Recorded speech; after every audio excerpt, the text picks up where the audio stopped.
అయ్యగారు నా సాక్ష్యము మరి మీకు పంచుకున్నాడు కదా. సలమెడ గ్రామము వాళ్ళ స్వగ్రామము. వాళ్ళ స్వగ్రామానికి మా గ్రామానికి 22 కిలోమీటర్లు. ఆ కాలంలో 22 కిలోమీటర్లు కాకుండా ఇంకా అవతల సువార్తకి వెళ్ళాలంటే కూడా దోమకొండ అనేది ఇక మీకు తెలియదు, అక్కడ ప్రాంతం కామిరెడ్డి దగ్గర. అక్కడ మొత్తం 30 కిలోమీటర్ల దూరం. అంత దూరంలో సైకిల్ ప్రయాణం చేయాలంటే చేయగలుగుతారా? ఈ కాలంలో చేస్తారా? చేయరు. డబుల్ సవారీ ఎక్కిపోయి సైకిల్ ప్రయాణం పోయి చేసేస్తుంది. సరే, మరి అయ్యగారు ఇంతవరకు చెప్పిన సాక్ష్యం అది వాస్తవమై ఉన్నది కనుక ఇంకా కొంత సాక్ష్యం చాలా ఉన్నది. అయ్యగారు ఎందుకంటే ఆ సమయాన్ని దాన్ని వాడుకున్నాడు కనుక ఆ ప్రకారం మనకు చాలండి. మరి ముఖ్యంగా మరి సలమెడ గ్రామంలో 16 సంవత్సరాలు నేను సేవ చేసిన. నేను అక్కడ వెళ్ళినప్పుడు అక్కడ యేసు ప్రభు అని ఊసే లేదు, అక్కడ మాటనే లేదు. అయితే నరేష్ అయ్యగారు వాళ్ళ పాస్టర్ వాళ్ళ కుటుంబము, వాళ్ళ తల్లిదండ్రులు, వాళ్ళ తాతమ్మలు, ఇంకా 4-5 కుటుంబాలు ఉన్నాయి. చాలా ఆదరించేవారు. ప్రతి ఆదివారము వారు నన్ను తీసుకుపోయి భోజనం చేయించేవారు. భోజనం చేయించాలంటే మరి ప్రార్థన అయినాక తింటామండి. రిబ్కా గారు మరి ఇప్పుడు భోజనం ఇప్పుడు ముందుగా, ఎందుకంటే వాళ్ళు వినకపోదురు. అయ్యగారు మాకు ఆశీర్వాదం ఉండాలి, మీరు తిని ఆరాధన చేస్తే బాగుంటుంది అని చెప్పి చక్కటి భోజనం పెడతారు ఆ కాలంలో. ఆ ప్రకారంగా వాడుకున్నారు, దేవుడు కాడ వాడుకున్నారు కనుక చాలా మంచిగా నన్ను ప్రేమించిండ్రు. కష్టపడి అక్కడ సేవ చేసినాం. అయితే నేను 81లో అయ్యగారికి నేను చెప్పలే ఆ విషయం. 81లో నేను 7th బెటాలియన్ పోలీస్ కానిస్టేబుల్. 1981 మా కొడుకు, చిన్న కొడుకు 3 సంవత్సరాలు ఉంటాడు. 7th బెటాలియన్ డిచ్చిపల్లి నిజామాబాద్ దగ్గర ఉంటుంది క్యాంపు. అక్కడ పోయి జాయిన్ అయినాక అప్పుడు ఉమ్మడి రాష్ట్రం ఉన్నప్పుడు అనంతపురంలో మొత్తం పోలీస్ ట్రైనింగ్ కాలేజీ ఉండే. అక్కడికి వెళ్ళినాక ఈ సలమెడ సంఘానికి అప్పుడప్పుడు దర్శించుకుంటూ పోతున్నా. సంఘం మంచిగా అయింది. ఒక భక్తుడు చెప్పిండు నాకు, దేవుని సేవ కంటే మిక్కిలి ఏది కాదని. ఆ ఉద్యోగానికి నన్ను నాట్మిలింగ్ పెట్టి సలమెడ గ్రామంలో దేవుని యొక్క పని, అక్కడ దేవుని యొక్క పని కొరకు చిక్కుపడ్డది, దేవుని కొరకు పెంచడం, అక్కడ దేవుని కొరకు అక్కడ పాట పడ్డం. కాబట్టి అది చాలా గొప్పది. యేసయ్య యొక్క మాట చెప్పిండండి. ఏం చెప్పిండు కదంటే, అన్నిటికంటే పెద్ద ఉద్యోగం ఏదండి? యేసయ్య పనిదే పెద్ద ఉద్యోగం కదా. ఆ ప్రకారంగా సాక్ష్యం సలమెడ గ్రామం నుంచి ఒక్కొక్కసారి నింగుపల్లి అనే విలేజ్ ఉన్నది. సలమెడ ఇంకా 13 కిలోమీటర్లు, 32 కిలోమీటర్లు సైకిల్ మీద పోవాలి, రావాలి. ఆ ప్రకారంగా కష్టపడి దేవుడు సువార్త చేస్తే నింగుపల్లి అనే ఊరున్నది దోమకొండ దగ్గర. ఆడికి పోయినాం, బీబీపేట పోయినాం. అయ్యగారు వాళ్ళ అమ్మగారు కదా, అమ్మగారు వాళ్ళకి పోయి సువార్త చేసినాం. వాళ్ళు చక్కగా భోజనం పెడతారు. ఆడ తిన్నాక మళ్ళీ సైకిల్కి మళ్ళీ చుక్కాపురం అని వీళ్ళు ఆడికి 15 కిలోమీటర్లు ఆడిపోతుంటాం. ఆడిపోతే సువార్త చేస్తే ఆడ అన్నం పెట్టేవాళ్ళు ఎవరు లేరు. సువార్త చేస్తే ఎవరు పెడతారు కొత్తగా? ఆడికెళ్ళి మళ్ళీ ఉపవాస ప్రార్థనలు మళ్ళీ గడుపుకొని మళ్ళీ అది బైసికల్ మీద ఇంటికి వస్తుంది. ఆ విధంగా కష్టపడి సేవ చేసిన కనుక ఇప్పుడు ఈ దినాలల్లా మరి ఇటువంటి సేవకుల ప్రార్థన, మరి ఎవరి ప్రార్థన, దేవుని దయవలన మా 2 కొడుకులు సేవకులు అండి. ప్రైజ్ లార్డ్, హల్లెలూయా. చిన్న కొడుకు సంజీవరావు అయ్యగారు వీరికి పిలిపించండి ఒకసారి. జీడిమట్ల సూరాలం ఉంటాడు. ఆయన కూడా మంచిగా చర్చి కట్టుకున్నాడు, మంచి పెద్ద సంఘం ఉన్నది, వాడబడుతున్నాడు. పెద్ద ఆయన కూడా చేగుంట ప్రాంతం అని ఉన్నది, అక్కడ కూడా వాడబడుతుండు. మరి వాళ్ళు కూడా సేవకులే. నేను కూడా ఇప్పటికీ నా జన్మదినము బర్త్డే అనేది 1949 ఆ కాలంలో. కాబట్టి ఇప్పుడు 75 మరి సంవత్సరాలు రన్నింగ్ అవుతుంది కనుక ప్రభు వాడుకుంటున్నాడు. అంతకంటే మిక్కిలి మనకేం లేదు. దేవుని స్తోత్రం, హల్లెలూయా. కాబట్టి దేవుని యొక్క ప్రేమ ఏంటంటే ఇప్పటికి మనం ప్రేమిస్తూనే ఉన్నాడు. మనం బలహీనతలు బట్టి, శరీర బలహీనతలు బట్టి మనం ప్రార్థన మానుకుంటాము, కానీ యేసయ్య మానుకుంటలేడు. యోహాను సువార్త 17వ అధ్యాయం 8వ వచనం చదవండి. 17వ అధ్యాయం 8వ వచనం. 17 నీవు నాకు అనుగ్రహించినవన్నీ నీ వలనే కలిగినవని వారిప్పుడు ఎరిగి ఉన్నారు. నేను వారి కొరకు ప్రార్థన చేయుచున్నాను. ప్రైజ్ ది లార్డ్, హల్లెలూయా. ఎవరంటున్నారు నీ మాట? యేసయ్య పరలోకంలో తండ్రితో అంటున్నాడు. ఎవరి కొరకు ప్రార్థన చేస్తున్నాడు యేసయ్య? లోకం కొరకు చేస్తుండా? లేదండి. మన శరీర బలహీనతతో మనం ప్రార్థన ఓసారి డౌన్ అయిపోతుంది, కానీ యేసయ్య చేస్తూనే ఉన్నాడు. ఆ కింద నాయన చిన్న కింద, నేను వారి కొరకు ప్రార్థన చేస్తున్నాను. Praise the lord. చాలండి సిస్టర్, హల్లెలూయా, హల్లెలూయా. లోకం కొరకు ప్రార్థన చేస్తుండా యేసయ్య? చేస్తుండా? పరలోకములో ఉండి నీ కొరకు నా కొరకు విజ్ఞాపన చేస్తుండే యేసు ప్రభు. ఉత్తరవాది మనకు. మన బలహీనతతో మనం ప్రార్థన ఆపివేస్తాం ఒక్కొక్కసారి, కానీ యేసయ్య ఇప్పటికి ప్రార్థన చేస్తూనే ఉన్నాడు. ఇంకొక సెకండ్ చూసినట్టయితే ఏమని ప్రార్థన చేస్తున్నాడంటే 21 వచ్చం చదవండి ప్లీజ్. 21 వచ్చం.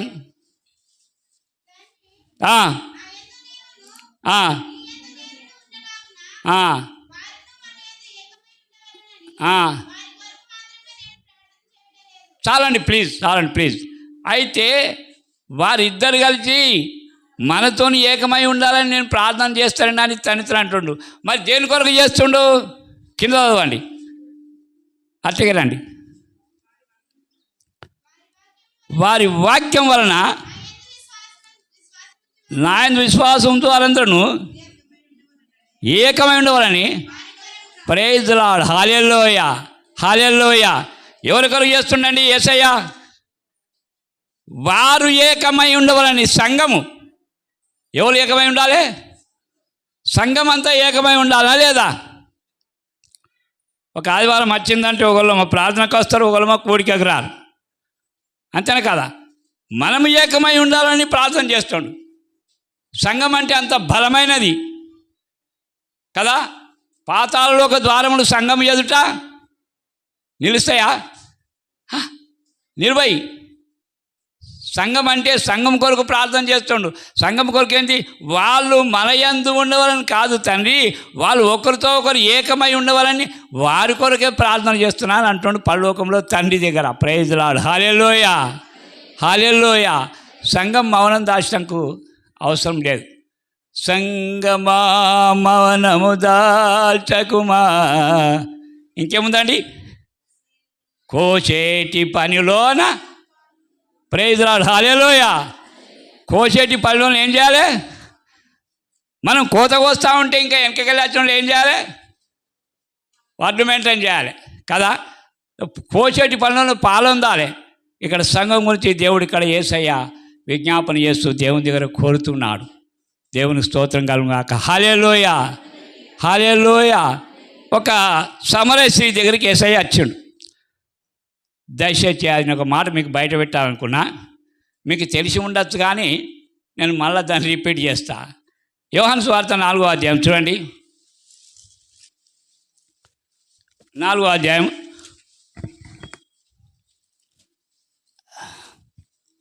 అనుకుంటా 7వ వచనం చదవండి దయచేసి. సమరయ స్త్రీ ఒకతే. ఎంతమంది ఉన్నారండి? ఎంతమంది ఉన్నారు? సమరయ స్త్రీ ఒకతే ఉన్నది. కారణం ఏంది మరి? సమరయులు యూదులతో సాంగత్యం చేయరు. సమరయులు అది డీప్గా చెప్పాలంటే సమయం సరిపోదు, కానీ అరణ్యంలో రన్నింగ్లో ఐగుప్తు నుంచి వచ్చేటప్పుడు ఈ యూదులు సమరయులతో సాంగత్యం చేస్తే పుట్టిన వారందరూ కలిసి సమరయులండి. ప్రైజ్ ది లార్డ్, హల్లెలూయా, హల్లెలూయా. అది లేఖనంలో కూడా రాయబడ్డది. ఇప్పుడు సమయం లేదు, చూపిస్తాం, వాక్యం చూపిస్తాం. అయితే సమరసి ఒకతే నీళ్ళు చదువుకుంటూ కచ్చిండు. ఆమె కంటే ముందు యేసయ్య పోయి కూర్చున్నాడు అక్కడ. దయచేసి చదవండి ప్లీజ్.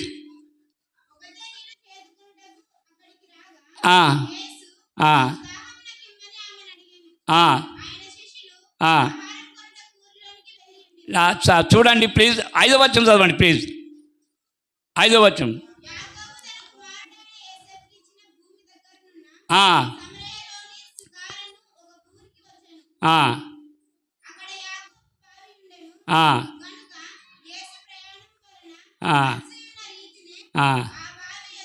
ప్రైజ్ లార్డ్, హల్లెలూయా. ముందు యేసయ్య వచ్చిందా, ఆమె వచ్చిందా? అవా ముందు యేసయ్య వచ్చిండా, బాయికాడికి ఆయన వచ్చిండా? యేసయ్యనే వచ్చిండు. నీ దగ్గరికి ముందు యేసయ్య వచ్చిండు, నా దగ్గరికి యేసయ్య వచ్చిండు. మనం యేసయ్య దగ్గరికి పోలేదు. పోయినమా? మరి సమరది అనుకొని పోయిందా? ఆమె ఎండలో ఏదో దినమంతా పని చేసుకున్నది, ఆ బాయికాడికి నీళ్ళు చేసి కచ్చుకుంటాను పోయింది. 7వ వచనంలో ఏమున్నది? ఒక్కతే. ఆమె ఎంతమంది ఉన్నారండి? ఒక్కతే. అది యేసయ్య ఏమండు? చదవండి ప్లీజ్, చదవండి. నాకు దాహమునకిమ్మని ఆమెను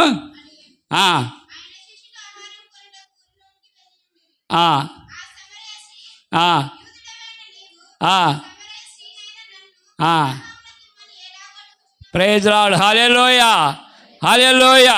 అదే వీళ్ళకి సాంగత్యం ఉందా? యూదులకు సమరయులకు లేదండి. ఈ యూదులు ఒక భ్రమలో ఉన్నారు. ఏం భ్రమలు అంటే, మందిరం మాది, మా దగ్గర బైబుల్ ఉన్నాయి, మా దగ్గర గ్రంథాలు ఉన్నాయి, మా గుడి ఉన్నది, ఇంట్లోకి ఇంకోళ్ళు వచ్చేది అవసరం లేదు అన్నట్టుగా వీళ్ళు ఉన్నారు. కనుక ఆమె భయపడి మీకు మాకు సాంగత్యం లేదు కదా అంటుండు. అయితే యేసయ్య ఏమని 10వ వచనం చదవండి ప్లీజ్. 10వ వచనం. అందుకు యేసు, నువ్వు దేవుని వరమును నాకు దాహమునకిమ్మని అడుగుతున్నవాడు ఎవడో అది ఎరిగి ఉంటే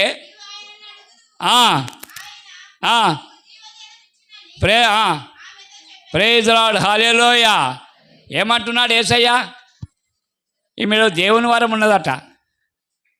సమరయులు కదా, మరి దేవుని వరం అసలు ఎవరిలో ఉండాలి? యూదులలో ఉండాలి. మరి ఈమెలో కూడా దేవుని వరం ఉందట. అమ్మ, యూదులకు మీకు సాంగత్యం లేదు అంటున్నావు కదా, నీళ్ళు నాకు ఏమంటే మా నీళ్ళు నువ్వు తాగమంటున్నావు కదా, మరి దేవుని వరం నీలో ఉన్నదా అంటుండు. దేవుని వరము ఉన్నది ఆమెలో. ఉన్న దేవుని వరం ఆమెకే తెలియదు. సమరయ స్త్రీ, ఆ సిస్టరు, ఆమెలో ఉన్న వరం ఆమెకే తెలియదు. మనలో దేవుని ఉద్దేశం ఏముందో మనకే తెలియదు. అది మన దేవుని అడిగిన కొద్ది బయలుపరుస్తాడు. ఈమెలో ఉన్నది, ఈమెలో ఏమున్నదంటే దేవుని వరం ఉన్నది. ఇంకా ఏముందో కింద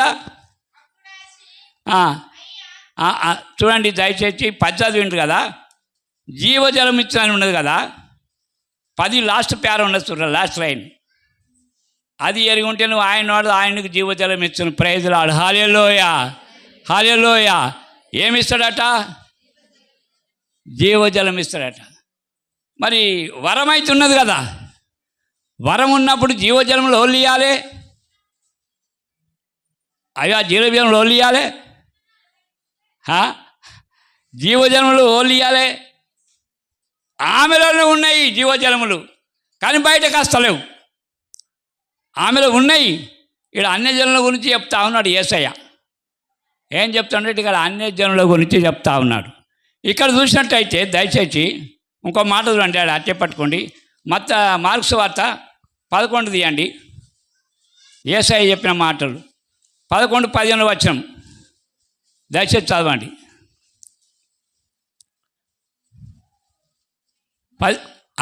మరునాడు వారు బేతనియ నుండి వెళ్ళుచుండగా ఆయన ఆకలి 11:15 వచనం. వారు యెరూషలేమునకు వచ్చినప్పుడు ఆయన దేవాలయంలో ప్రవేశించి దేవాలయములలో క్రయ విక్రయములు చేయు వారిని వెళ్ళగొట్టనారంభించి రూకలు మార్చి వారి బలలను గువ్వముల వారి పీటలను పడద్రోసి దేవాలయం గుండా ఏ పాత్ర అయినను ఎవరిని తేనీయకుండెను. మరియు ఆయన బోధించుచు, నా మందిరము సమస్తమైన అన్యజనులకు ప్రార్థనా మందిరం అనబడును అని వ్రాయబడలేదా? హల్లెలూయా, హల్లెలూయా. ఎవరికి ఉన్నదట మందిరము? మందిరం ఎవరికి ఉన్నదట? యూదులకు కదా. ఏమండి చెప్పరు? నేను కూడా నేర్చుకుంటా మీకు చెప్పిన కొద్దీ. మందిరం ఎవరికి ఉన్నది అంటుండే యేసయ్య. నా మందిరము సమస్తమైన అన్యజనులకు ప్రార్థన మందిరం అని రాబడలేదా? ఇలా చేస్తున్నారు, బ్యారాలు చేస్తున్నారు. ఎవరు చేస్తున్నారు? యెరూషలేము గుళ్ళే. ఎవరు చేస్తున్నారు? యూదులు చేస్తున్నారు. యూదులు ఏం చేయాలి అసలు? గుళ్ళే మందిరంలో యూదులు ఏం చేయాలి? దేవుణ్ణి ఆరాధించాలి, పాటలు పాడాలి, స్తుతి కూటాలు పెట్టాలి. వీళ్ళు ఏం చేస్తున్నారు? వ్యాపారాలు చేస్తున్నారు. వ్యాపారాలు చేస్తే ఏమంటుండే యేసయ్య? ఇది సమస్త అన్యజనులకు ప్రార్థన మందిరము అని రాయబడలేదా? ప్రైజ్ లార్డ్, హల్లెలూయా. మరి అన్ని జనులకు ప్రార్థన మందిరం అంటుండు. మత్తయి సువార్త 10:5 చూడండి దయచేసి. మత్తయి సువార్త 10:5 చూడండి దయచేసి. పంపుతూ వారికి ఆజ్ఞ ఏమనగా, మీరు అన్యజనుల దారిలోనికి వెళ్ళకుడి, మీరు అన్యజనుల దారిలోనికి వెళ్ళకుడి, సమరయుల ఏ పట్టణంలోనైనాను ప్రవేశింపకుడి, కానీ ఇశ్రాయేలు వంశంలోని నశించిన గొర్రెల యుద్ధకే వెళ్ళు. ప్రైజ్ లార్డ్, హల్లెలూయా. ఎంతమందికి అర్థమైందండి? ఎంతమందికి అర్థమైంది? అర్థమైతే చేతులేపండి, లేకుంటే లేదు. ఇక్కడ ఏమంటున్నాడు యేసయ్య? నా మందిరం సమస్తమైన అన్ని జనులకు ప్రార్థన మందిరం అంటుండు. ఇక్కడ ఏమంటుండు? అన్ని జనుల మధ్యకు వెళ్ళకుండి. What is the meaning of? దాని అర్థమైంది. ఇక్కడ యేసయ్య ఏం చెప్తుండు? అన్ని జనుల దానికి వెళ్ళ. ఇంకా కింద చదవండి దయచేసి, కింద చదవండి. అదే లైన్.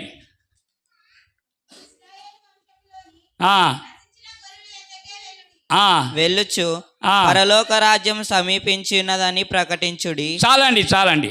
పరలోక రాజ్యము సమీపించున్నదని ఊళ్ళకు ప్రకటించమంటున్నాడు, యూదులకే ప్రకటించమంటుండు.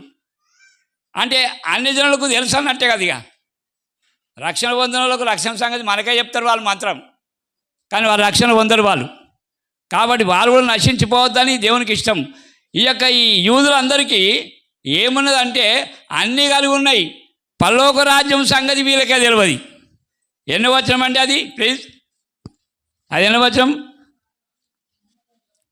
అయ్యా? 6వ వచనం చదవండి.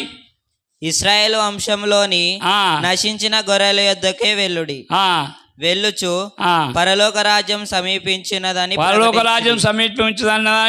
ప్రకటించుడి. మరి పరలోక రాజ్యము సమీపించదని వీళ్ళకి తెలియదా? పరలోక రాజ్యం సమీపించిందంటే కమింగ్ ఆఫ్టర్ యూ. ఇప్పుడు ఇక్కడ వస్తుంది పరలోక రాజ్యం, అక్కడ కాదండి. పరలోక రాజ్యం అక్కడ కాదు. పరలోక రాజ్యం ఎక్కడ సమీపించిందంటే వస్తుందనే కదా. ఆ అయితే పరలోక రాజ్యం సమీపించిందని యూదులకు తెలియదు. ఆలయం మాత్రం ఉన్నదని వాళ్ళు భ్రమచిపోతున్నారు, కానీ యూదులకు తెలియదు. కానీ అర్హులే వాళ్ళు, అన్ని కలిగి ఉన్నారు, కానీ పరలోక రాజ్యం గురించి మాత్రము వాళ్ళకు తెలియదు. ఆ ప్రకారమే యేసయ్య ఏమంటే, అపోస్తల కార్యం ఏమంటే యేసయ్య దయచేసి చూడండి 1:8. అపోస్తల కార్యం 1:8 దయచేసి.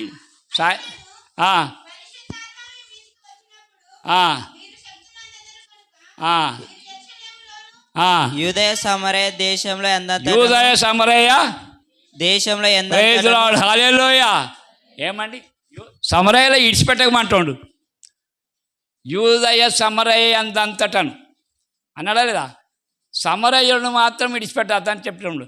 అంతకుముందు ఎందుకు చెప్పలే యేసయ్య అంటే, యూదులలో నుంచి రక్షింపబడి ఈ సువార్థికులు తయారైనాక ఈ సువార్త యూదుల ద్వారా సమరయులకు అందాలి. అది దేవుని యొక్క ఉద్దేశం. అందుకే ఇప్పుడు కాలం సంపూర్ణమైనాక ఏం చెప్తున్నానంటే, సమరయ్యను మాత్రము ఇడిచిపెట్టదు అంటున్నాడు. ప్రైజ్ లార్డ్, హల్లెలూయా, హల్లెలూయా. సరే, మరి అమ్మాయి మరి యాందాక వచ్చిందో చూస్తాం. అదే యోహాను సువార్త 4వ అధ్యాయము. సమరేసి చూడండి దయచేసి. అదే యోహాను సువార్త 4వ అధ్యాయము. అది అట్టే పట్టుకుంటే బాగుంటుంది.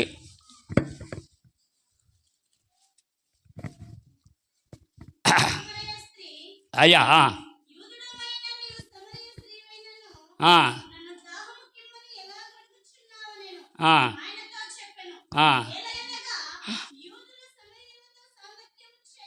చూడండి దయచేసి 11 చదవండి. ఈ బావి లోతైనది, చేదుకొనుటకు నీకేమీ లేదే, ఆ జీవజలము ఎలాగూ నీకు దొరుకును. తానును తన కుమారులను పశువులను ఈ బావి నీళ్లు త్రాగి మాకిచ్చిన మన తండ్రి అయిన యాకోబు కంటే గొప్పవాడవా అని. ప్రైజ్ లార్డ్, హల్లెలూయా. ఇలా మన తండ్రి అంటున్నది యేసయ్యను. ఏమంటున్నది? మీ తండ్రి. అదే యేసయ్యకు మీ తండ్రి కావాలి వాళ్ళు యాకోబు, అలా పితరుడు కదా. ఈమె సమరయ మంచిగా అండర్స్టాండింగ్ అవుతుందా? మళ్ళీ చదవండి ప్లీజ్ ఆ మాట తమ్ముడు. అప్పుడు ఆ స్త్రీ, ఆ, అయ్యా, ఆ, ఈ బావి లోతైనది, ఆ, చేదుకొనుటకు నీకేమీ లేదే.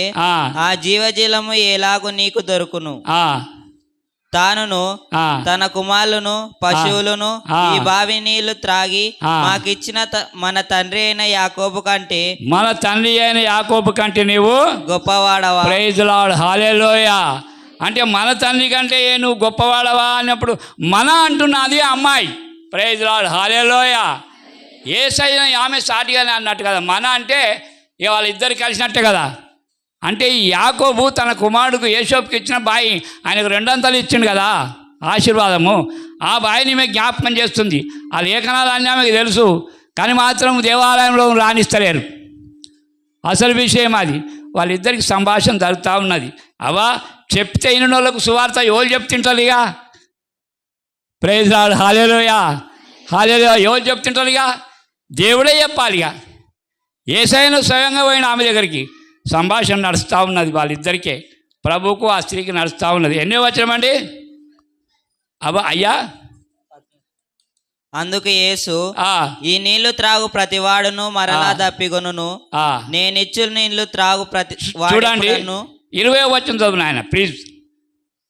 మా పితరులు ఈ పర్వతమందు ఆరాధించిరి గాని ఆరాధింపవలసిన స్థలము యెరూషలేములో ఉన్నదని మీరు చెప్పుదరని ఆయనతో అనగా, ప్రైజ్ లార్డ్, హల్లెలూయా, హల్లెలూయా. ఈమెకేమరి చెప్పారు ఆ విషయము? మా పితరులందరూ గుట్టల్లో కొండల్లో ఆరాధిస్తున్నారు కానీ ఆరాధింపవలసిన స్థలము యెరూషలేములో ఉన్నదా అని ఈమె పాఠం చెప్తా ఉన్నది. ఆమె అంటే ఈమెకు రీజన్ అయిపోయింది. అక్కడక్కడ రక్షణ లేదు కానీ అక్కడ రీజన్ అయిపోయింది. ఆమె కొరకే వచ్చిండు యేసు. సమరయసి ఒకతే. స్త్రీ అనగా సంఘం. స్త్రీ అనగా ఏంటండి? సంఘం. ప్రైజ్ లార్డ్, హల్లెలూయా. స్త్రీ అనగా సంఘం. ఆ సంఘం ద్వారా దేవుడు సంఘం కడుతాడు. లేకుంటే ఒక కాపరి ద్వారా దేవుడు సంఘం కట్టాడు. సంఘం ద్వారానే దేవుడు సంఘం కడతాడు. అయితే మా పితరులందరూ కొండలలో ఆరాధిస్తారు, గుట్టలలో. కానీ అసలు మొక్కవలసింది యెరూషలేములోనయా అంటే ఆయన ఏమంటుండే ప్రభు? చూడండి, చదవండి ప్లీజ్. ఆ కాలమందు ఈ పర్వతం మీదనైనను యెరూషలేములోనైనను మీరు తండ్రిని 23 చదవండి ప్లీజ్. 23. అయితే యథార్థముగా ఆరాధించువారు ఆత్మతోనూ సత్యంతోనూ తండ్రిని ఆరాధించు కాలం వచ్చుచున్నది, అది ఇప్పుడును వచ్చేయున్నది. తన్ను ఆరాధించువారు అట్టివారే కావాలనని తండ్రి కోరుచున్నారు. Praise lord, hallelujah. బై ఎంతమంది చక్కటి సువార్త అండి. దేవునికి స్తోత్రం కలుగా. యేసయ్యా అని కాల్మొక్త తండ్రి. హల్లెలూయా, హల్లెలూయా. అమ్మాయికి ఎంత చక్కటి సువార్త చేస్తాడు చూడు. తండ్రిని ఆరాధించువారు ఆత్మతోనూ సత్యంతోనూ ఆరాధించవాలని తండ్రి కోరుతున్నాడు. వాళ్ళు ఇద్దరే ఉన్నారు అక్కడ, సాక్ష్యాలు లేవు. వాళ్ళు ఉన్నారా 10 మంది? ప్రభువు ఉన్నాడు అక్కడ, ఆమె ఉన్నది. ఆమె అంటే స్త్రీ, స్త్రీ అంటే సంఘము. సంఘం ఉన్న తానే యేసయ్య ఉంటాడు. సంఘం ఉన్న తాడు ఎట్లా యేసయ్య ఉంటాడు? సంఘం కోచేటి పనిలో పాలొందాలి కదా. వాళ్ళిద్దరికీ నడుస్తూ ఉన్నది. చదవాలి చూడండి, ఆ మాట చదవండి అయ్యా. 25 చదివిన ఆయన. ఆ స్త్రీ ఆయనతో, క్రీస్తనబడిన మెస్సయ్య వచ్చునని నేను ఎరుగుదును. ఆయన వచ్చినప్పుడు మాకు సమస్తమును తెలియజేయునని చెప్పగా, యేసు, నీతో మాట్లాడుచున్న నేనే ఆయననని. ప్రైజ్ ది లార్డ్, హల్లెలూయా, హల్లెలూయా. తన్ను తాను కనపరుచుకుంటుండ ఆమెకు. యేసయ్య వస్తాడని చెప్తారయ్యా. నిజమేనట. యేసు ప్రభు వచ్చినప్పుడు సమస్తము మేము ఎట్ట బతకాలనో మాకు మార్గం దొరుకుతుందట అని అంటుంది ఆమె. కానీ మార్గం దొరుకుతలేదు. ఇంకా ఆమె ఎవరు సువార్తకి ఎవరు అలస్తలేరు. అయితే సువార్త దినమంతా జరిగినట్టుగా అక్కడ చూస్తున్నాం మనం. ఆమె ఒక్క ఆమెతోనే. ఇప్పుడు ఒక్క ఆమె సువార్త చేయాలంటే చాలా కష్టం. కాబట్టి ఆ ఒక్క ఆమెనే కాదు, స్త్రీ అంటే సంఘం. అప్పుడు ఆ స్త్రీ ఏం చేసింది? యేసయ్య అన్నాడు కదా 10వ వచనంలో, దేవుని వరం నిన్ను అడుగుతున్నవాడెవడో అది ఎరిగి ఉంటే నువ్వు ఆ జీవజలం నీకు ఇస్తాను కదా. అయితే ఈమెలో వరం ఉన్నది. ఆ వరం వృధా పోకుండా యేసయ్య వచ్చిండు. కాబట్టి 28 చదువు నాన్న ప్లీజ్. ఆ స్త్రీ తన కుండ విడిచిపెట్టి ఊరిలోనికి వెళ్ళి మీరు వచ్చి నేను చేసినవన్నీ నాతో చెప్పిన మనుషుని చూడుడి, ఈయన క్రీస్తు కాడా అని ఆ ఊరి వారితో చెప్పగా వారు ఆ ఊరిలో నుండి బయలుదేరి ఆయన వద్దకు హల్లెలూయా హల్లెలూయా. ఏం చెప్తుంది స్త్రీ? ఊళ్ళోకి పోయి గ్రామానికి పోయి సాక్ష్యం ఇస్తుందండి. ఏం చెప్తుంది? సాక్ష్యం ఇచ్చి సువార్త చేస్తుంది. సువార్త చేస్తే, ఎందుకంటే వాళ్ళు ఎరగని ప్రజలు, కుడి ఎడమలు ఎరగని ప్రజలు అందరూ దారపడ్డారండి. ఎక్కడ దారపడ్డారు? ఈ సమరయ స్త్రీ యేసు ప్రభుతోని అగ్ని నింపుకున్నది. ఈ అగ్ని నింపుకొని పోయి ఆయనతో అక్కడ ఏం చేసింది? సమరయపట్నంలో ఊళ్ళో ఏం చేసింది? మన తెలంగాణ భాష ఏమంటారు? ఎలుగడి. మన ఆంధ్ర తెలంగాణ భాష అంత ఒకటి మాట. ఎలుగడి వేసినంటే అగ్ని తలిగించింది. అగ్ని తలిగించిన మూలకు కాలుతూనే ఉంది అక్కడ. ఎక్కడ? సమరసి అగ్ని తలిగించింది ఆ ఊళ్ళో, కాలుతూనే ఉన్నది. ఏం అగ్ని అండి? ఆధ్యాత్మికమైన అగ్ని. నిజంగా కాలబెట్టుడు కాదు, ఆధ్యాత్మికమైన అగ్గి తరగగానే అనేకులు వస్తుండ్రు. నిజమేనట, యేసయ్యనట, రక్షకుడట, ఎన్నో రోజుల నుంచి ఉంటారు, నిజమేనట, వచ్చిండు అనేకులు. ఒక సగం మంది తగిలిండాలి. Praise lord. హల్లెలూయా హల్లెలూయా. ఎన్ని వచ్చామంటే అది అయ్యా 39 చదువు నాయన. నేను చేసినవన్నీ నాతో చెప్పానని సాక్ష్యం ఇచ్చిన స్త్రీ యొక్క మాటను బట్టి ఆ ఊరిలోని సమరయులలో అనేకులు ఆయన యందు విశ్వాసం. Praise lord. హల్లెలూయా. మళ్ళీ ఇంకొక మూలకు పడ్డది అగ్గి. ఎక్కడ పడ్డదండి? మళ్ళీ ఇంకొక మూలకేసి ఉంటే అగ్గి. రేపు మన దైవజనుడు కూడా ఇంకొక మూలకు ఆధ్యాత్మిక అగ్నించిన అంటే మొత్తం పట్టణం అంతా నిండిపోతుంది. Praise lord. హల్లెలూయా. ఇక జనం తరిండ్రిగా యేసయ్యను చూసేందుకు తరిండ్రిగా. అంటే కారణం ఏంటి? Because what is the meaning of because? ఎందుకంటే ఇప్పుడు ఈమె పరిచయం చేస్తుంది యేసయ్యను. ఆ పట్టణం అంతా నింపిపోతుంది. Praise lord. హల్లెలూయా. దయచేసి చూడండి, 41 వచనం చదువుబిడ్డ దయచేసి. ఆయన మాటలు వినినందున ఆయన మాటలు వినినందున ఇంకనూ అనేకులు నమ్మి ఆ స్త్రీని చూచి, ఇక మీదట నీవు చెప్పిన మాటను బట్టి కాక మా మట్టుకు మేము విని ఈయన నిజంగా లోకరక్షకుడని తెలుసుకొని నమ్ముచున్నామని. Praise lord. హల్లెలూయా. మళ్ళీ ఇంకొక మూలకు పడ్డదండి అగ్ని. మళ్ళీ ఇంకొక మూలకు పడ్డది. ఆ సిటీలో సమరయ పట్టణం అంతా రక్షింపబడ్డది. Praise lord. హల్లెలూయా హల్లెలూయా. సమరయ పట్టణం అంతా ఏమైందండి? రక్షింపబడ్డది. అయ్యగారు క్లోజా అంటే ఓన్లీ ఫ్యూ మినిట్ అయితే ఇక్కడ చూసినట్టయితే పట్టణం అంతా మారు మనసు వచ్చింది. Praise lord. హల్లెలూయా. పట్టణం అంతా ఏమైందండి? మారు మనసు వచ్చింది. దేవుని స్తోత్రం కలుగుగా. హల్లెలూయా. అందుకని యేసయ్య ఏమంటుండంటే మన ఇదే యోహాను సువార్త 15లో మాట ఉన్నదండి. 14 చదవండి దయచేసి. 14 వచనం. నేను మీకు ఆజ్ఞాపించు వాటిని చేసిన ఎడల మీరు నా స్నేహితులై ఇందురు. దాసుడు తన యజమానుడు చేయు దానిని ఎరుగడు గనుక ఇక మిమ్మును దాసులని పిలువక స్నేహితులని పిలుచుచున్నాను. Praise lord. హల్లెలూయా. ఇప్పుడు యేసయ్య ఏమని పిలుస్తుంటాం? వాళ్ళందరినీ ఏమని పిలుస్తుండు? స్నేహితులని పిలుస్తూ ఉంటారండి. గవర్నర్ వచ్చి మన స్నేహితులు అంటాడా? ఇండియా గవర్నర్ అంటాడా? డీజీపీ అంటాడా? సీఎం అంటాడా? ఇంకా ప్రధానమంత్రి అంటాడా? స్నేహితులను పిలుస్తున్నాడు. ఒక మాట చెప్తా, ఒక జరిగిన విషయం చెప్తా. ఒక ఆయనకు అనేక మంది స్నేహితులట. ఇంటికి వచ్చినప్పుడల్లా మర్యాద చేస్తాడు. ఏం మర్యాద చేయాలి? ఈ దినాలల్లా వచ్చిన దోస్తుకు తగిన రీతిగా భోజనం పెడితే సరిపోయింది కదా. ఇక ఎందుకంటే ఇప్పటి ఆధునిక కాలంలో ఎన్నో ఉన్నాయి తిని తాగేటి. అప్పుడు కాలంలో అయితే భోజనం మాత్రమే. వచ్చినప్పుడల్లా భోజనం పెట్టాలి, మాట్లాడే తోలియాలి. ఆయనతో ఐదేం లేదు, పోయేం లేదు. పని వాళ్ళకి తాగుతుంది ఎక్కువ. పని ఎక్కువ వాళ్ళకి తాగుతుంది. ఇంట్లో నలుగురు చుట్టాలు వస్తారు అనుకో, ఇంట్లో పని వాళ్ళకి తాగుతుంది, సిస్టర్లకు తాకదా? వంట పెట్టాడు అంటే మామూలేనా? ఇక అమ్మలక్కలతో ముచ్చట పెడితే ఈమె ఏమి చెప్పిందట, ఏమే అవ్వా దినామ ఇంటికి వాళ్ళ చుట్టాలు వస్తారంటే ఏం చేయాలి అవ్వా, ఏం చేయాలి? దినామో దోస్తుని దొరకాస్తుండు మా ఆయన, నన్ను తింటా ఉన్నాడా ఇవా, నన్ను తింటోండు, నేను అండింది తింటోండు. ఏమన్నట, నన్ను తింటోండు, నేను అండింది కూడా తింటోండు. అయిపోయి అండింది తింటేనే కానీ నన్ను తినబట్టే దినామండి పెట్టుడు దోముడు కడుగుడు. 10 మంది కుటుంబం ఉన్న అంతే ఖర్చు, భార్య భర్తలు ఇద్దరు అంతే ఖర్చు. ఒకటి ఏం తక్కువ పడతాయి, బియ్యమే అన్ని బరాబర్ అవుతాయి కదా. ఆమె ఆలోచన చేసిందట.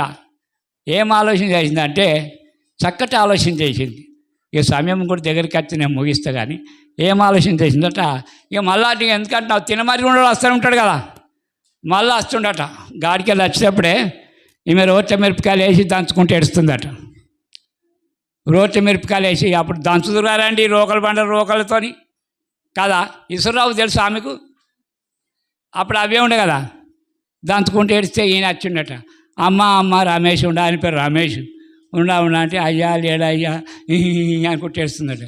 ఏమమ్మ గట్టేడుస్తున్నావు మరి, ఎందుకంటే ఏం చేయాలి అయ్యా, నువ్వేనా, నీ పేరు ఏం పేరు అంటే నా పేరు అశోక్ అంటే ఉన్నాడు సుమా, మరి గిట్లా సంగతి సుమా, మరి చాలా జాగ్రత్త ఉన్నాయి, అచ్చుదాకుండా అని చెప్తే ఆయనతో ఏం చేసిండు, ఈ రోకలు పని అనుకుని నెత్తి పరగొడతానని నేను అన్నదట.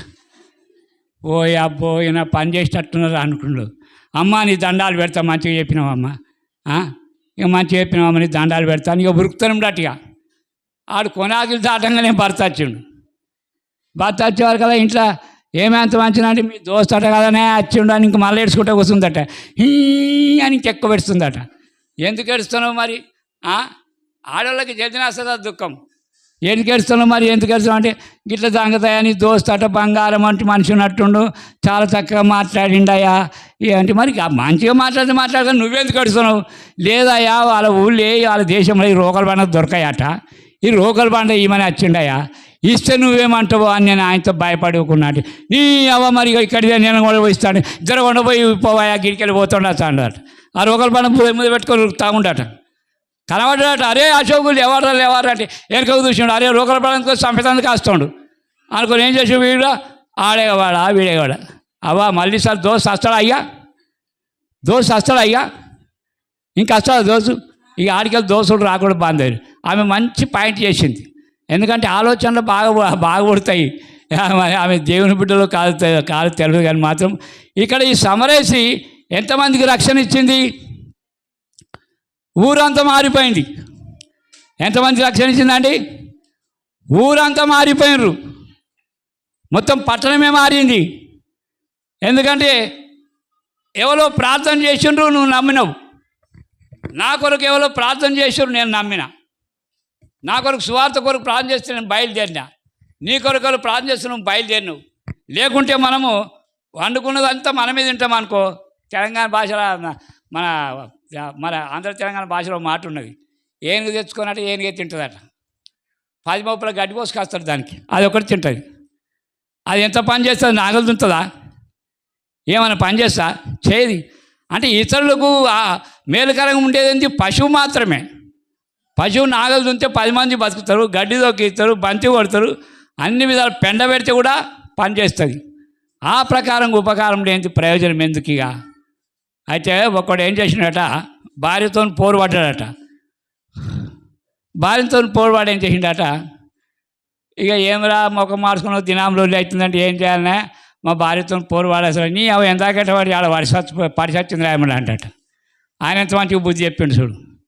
నీ అవి ఆయన వరిసస్తా అని ఊరు పక్కకు బావి ఉందట. ఆ భార్య వరిసస్తా అని కూడా పోతుండట. ఆయన భార్య వరిసస్తా అని పోతుండట. ఆయన నమ్ముకున్నాడే. ఆ వారికి ఆ బావి వాడు ఆయనతో బావిగడ మీద చెట్టు కింద కూర్చుండట. వాడు ఆలోచన చేస్తుండట, వాడు ఇంట్లో కొట్లాడి వచ్చిండట. ఆడ ఆలోచన చేస్తుండట, ఏం రా గట్టుడికి వస్తావు, భార్యవాడి వస్తా అంటూరికి వస్తావు, ఏంద్రా అని ఈడు అడిగిండట. ఏం చేయాలరా బాయ్, గిట్ల మా భార్యతో గింత పోరు జరిగింది, ఇక సప్పుడుదాకా ఏం చేస్తామని మరి, ఇక ఈ భార్యవాడి వస్తాను రాబాయ్ అన్నట. అరే అట్లా కాదు రాబాయ్, నువ్వు అనుకుంటావు కానీ నీకంటే ఎక్కువ ఇంకా నాకు బాగున్నారు వెళ్ళి. ఏమన్నాడు, నీకంటే ఎక్కువ నాకు ఇంట్లో ఇంకా బాగున్నారా బాయ్. నా భార్యతో పోరు చూసినట్టు అయితే నువ్వు భూమి మీద బతికే కాదు, గంతగానం పోరురా నా భార్యతో తెలందాకపోద్దాకా నిద్రపడతాడు, తిండి పైన పడతలేదా అని ఈడు చెప్పిండట. అనగానే వాడేమన్నట్టు ఇక వాంతేని బాగున్నది. నీ అవ్వ ఇంకా నాకంటే నీకు బతికి గింతకాలం బాధ ఉందంటే నా చోటునైతే ఇక నా బాయే కాదు నీ వాడికి వాడి చేస్తాడు రా బాయ్. ఇంకా నువ్వు ఉన్నావురా బాయి నీదే లొల్లి నీదే అని చెప్పిండట. అట్లనారా నీ ఇద్దరం పడదామని ఇద్దరు ఆయన కలబడి బాగా పడ్డారట. అవా ఇద్దరు పానాలు పోయినాయా? రక్షణ పొందినోళ్ళే, రక్షణ పొందినోళ్ళే, కానీ మాత్రం వెలుగుగా ఉన్నారు ఇతరులకు. వాళ్ళకు కూడా వెలుగుగా లేరు. దేవునికి స్తోత్రం, హల్లెలూయా. అది సమరయ్య స్త్రీ చూసినట్టయితే చూడండి ఎంతమందికి 41వ వచనం చూసినట్టయితే జనమంతా ఉరికేస్తారు. ఎక్కడికి ఉరికేస్తారు? ఇక్కడికే ఉరికేస్తారు. అందుకనే యేసయ్య ఏమనంటే ఈ మందిరము నా మందిరము సమస్త అన్యజనులకు ప్రార్థనా మందిరం అనబడు. అంతే కదా.